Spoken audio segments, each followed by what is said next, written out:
Compagnon trader, bonjour. Avant de commencer cette analyse marché, eh bien quelques images de l'Altaï. L'Altaï, en fait, c'est une région au sud de la Russie, entre le Kazakhstan, la Chine et la Mongolie. Et voilà, quelques petites images pour vous présenter un coin. Alors moi, j'adore la montagne, j'adore skier, j'adore me promener dans les montagnes. Et je vous invite à découvrir également ces belles régions de Russie, surtout que maintenant vous avez la possibilité de voyager beaucoup plus simplement que pendant la période d'isolement Covid. On est parti pour l'analyse marché, et comme d'habitude, je le rappelle, si ces contenus vous plaisent, n'hésitez pas à vous abonner et à laisser des commentaires en dessous de la vidéo. C'est parti. Alors on commence par quelques éléments de marché. Tout d'abord, en fait, cette baisse, vous voyez en fait sur les graphiques, avant d'analyser le Dow Jones, bon, c'est le deuxième jour de baisse, et pourquoi finalement les marchés en ce moment décident de corriger? Tout simplement parce qu'on a un regain, on a deux facteurs en fait clés qui sont inquiétants, qui génèrent de la peur. C'est tout d'abord en fait l'inflation. Ça, c'est pas un phénomène nouveau, effectivement. On s'attend à ce qu'on ait du mal à endiguer cette inflation rapidement. Et deuxième point, c'est la situation en fait entre, je dirais, les États-Unis, l'OTAN et la Russie, puisque vous avez une déclaration hier du président américain Joe Biden, qui a mis de l'huile sur le feu, tout simplement, en prévenant que la Russie disposait désormais de suffisamment de soldats pour lancer une offensive majeure contre l'Ukraine. Donc, effectivement, quand on a ce type de déclaration, peu importe ce qu'on en pense, finalement, peu importe le risque avéré ou pas d'invasion, ce sont des déclarations de président de la République, de pays influents, de puissance mondiale. Donc forcément, ça crée de l'inquiétude. Voilà, tout simplement. Moi, j'ai déjà donné en fait mon avis sur la question. Je me range sur l'avis de spécialistes géopolitiques qui pensent que c'est vraiment un jeu en fait on est sur un échiquier. Vraiment, c'est un jeu de stratégie, un jeu de menace pour venir influencer, marquer son territoire sur tous les endroits du globe terrestre. Donc bon, peu importe finalement derrière ce qu'il y aura très certainement pas d'invasion, mais ce jeu-là provoque des remous sur les marchés financiers et il ne faut pas l'ignorer. Faut pas l'ignorer. Donc à chaque fois que vous avez ce type-là de déclaration, je me souviens avec les tweets de Trump, quand il faisait la guerre entre guillemets économique aux Chinois, et bien vous aviez les marchés qui réagissaient. Là, dites-vous que c'est un peu la même chose quand vous avez Biden, bon, il n'utilise pas forcément Twitter de la même façon que Trump, quand vous avez Biden qui fait une déclaration un peu hostile vers une puissance économique, eh bien ça peut provoquer ce qu'on voit sur les marchés. Voilà, je ferme la parenthèse, on passe maintenant au Dow Jones pour notre première analyse marché, premier actif. On va se recaler sur le vendredi, voilà. J'avais mis, oui, dimanche, ouais, c'était ça, vendredi. Donc, alors moi j'avais effectivement plutôt vu une hausse, ça s'est plutôt bien passé comme je l'avais noté. Alors là on a eu un très joli rebond, vous avez ces 2 journées de baisse. Forcément je suis obligé de tirer mes zones de support au cas où.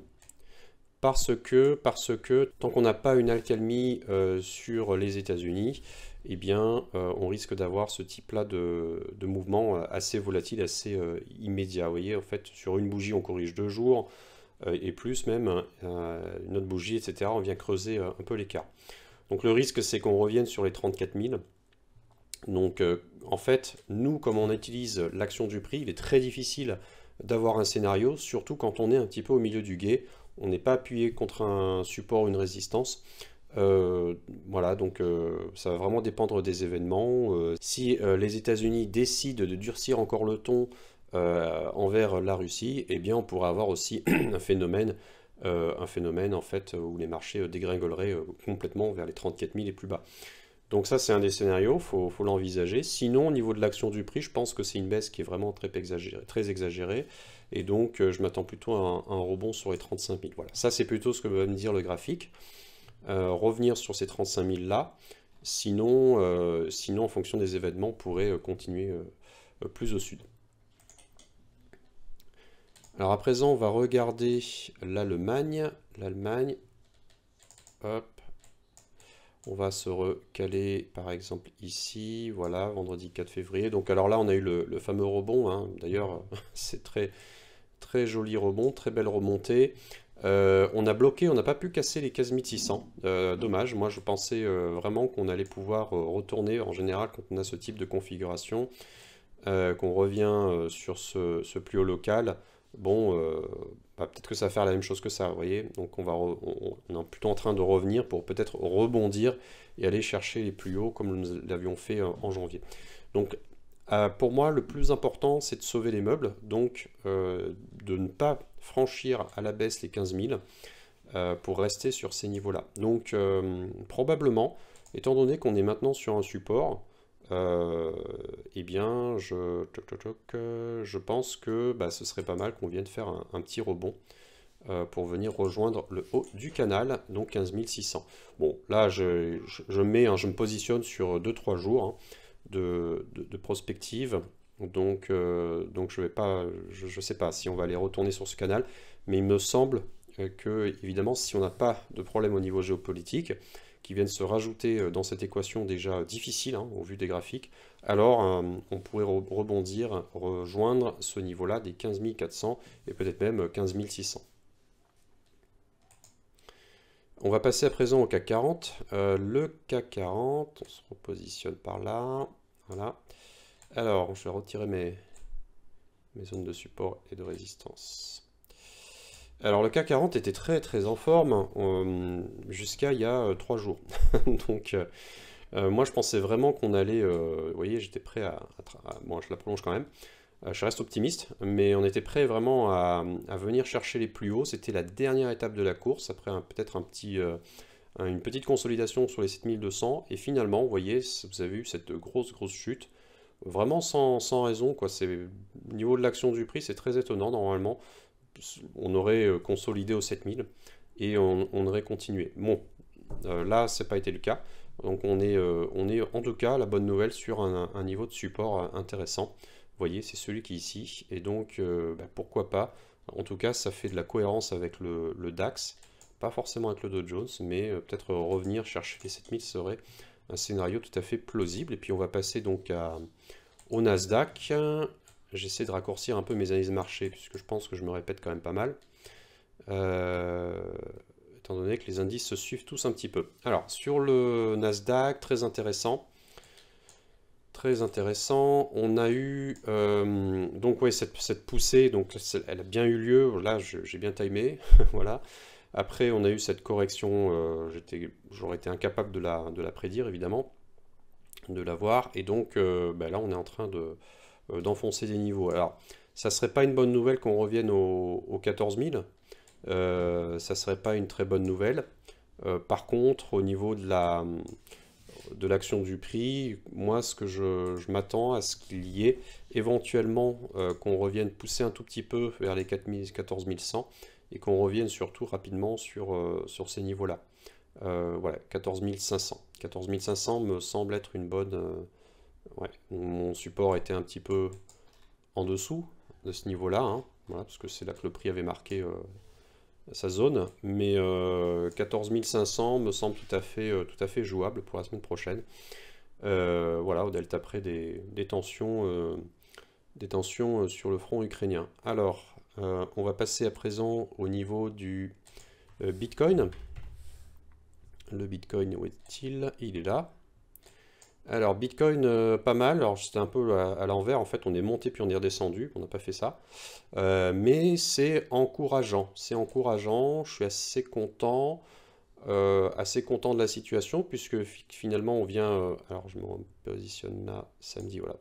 On vient consolider autour de ces 40 000 après une grosse bougie haussière. C'est très bien, parce que, vous voyez... On fait une grosse bougie, on consolide, mais au-dessus, pas en dessous, vous voyez, on n'annule pas ce mouvement-là, donc ça c'est assez positif. On ne vient pas retracer cette bougie-là, et comme je le disais la semaine dernière, des grosses bougies comme ça, on n'en a pas eu beaucoup. Donc c'est assez encourageant. Moi j'aimerais bien effectivement vraiment ce qui nous indiquera qu'on est reparti sur un flux ascensionnel, c'est la cassure des 50 000 qui est en rose. La cassure des 50 000 nous donnera en fait une image un peu plus... d'un Bitcoin un peu plus enclin à poursuivre sa hausse. Donc tant qu'on n'a pas cassé ses plus bas, qu'on n'a pas rejoint les 30 000, on n'est plus dans la zone critique. Là, on est dans une zone plutôt sympathique, ascensionnelle. Donc j'aimerais effectivement qu'on vienne rebondir, je ne sais pas si on va le faire, mais qu'on vienne rebondir et qu'on vienne percer en tout cas première étape les plus hauts, puisque de toute façon on a déjà atteint ce support-là. Donc celle-ci on peut l'enlever. Hop, tac. Donc ce que j'aimerais effectivement, c'est qu'on vienne franchir ces plus hauts là pour aller chercher les 50 000. Mais je vous l'ai dit, le Bitcoin, les actifs crypto sont assez dépendants du marché action. Je ne suis pas le seul à le dire. Ça fait des années que je les regarde l'un à côté de l'autre, que je regarde les corrélations et sont souvent en fait corrélés, pas tout le temps évidemment. Dans le temps, ça change beaucoup, mais très souvent. Donc comme c'est un actif qui est spéculatif comme le marché action, eh bien les investisseurs, s'il y a du risque, ils ne vont pas forcément mettre de l'argent dans la crypto. Au contraire, ils vont le retirer et plutôt le mettre sur des valeurs refuges, des matières précieuses et autres. Donc, si le marché action baisse, forcément, ça va avoir un impact sur la crypto. Donc, au niveau de l'action du prix, pour moi, ce serait un rebond. On verra. On verra, je reste de toute façon aussi sur le long terme.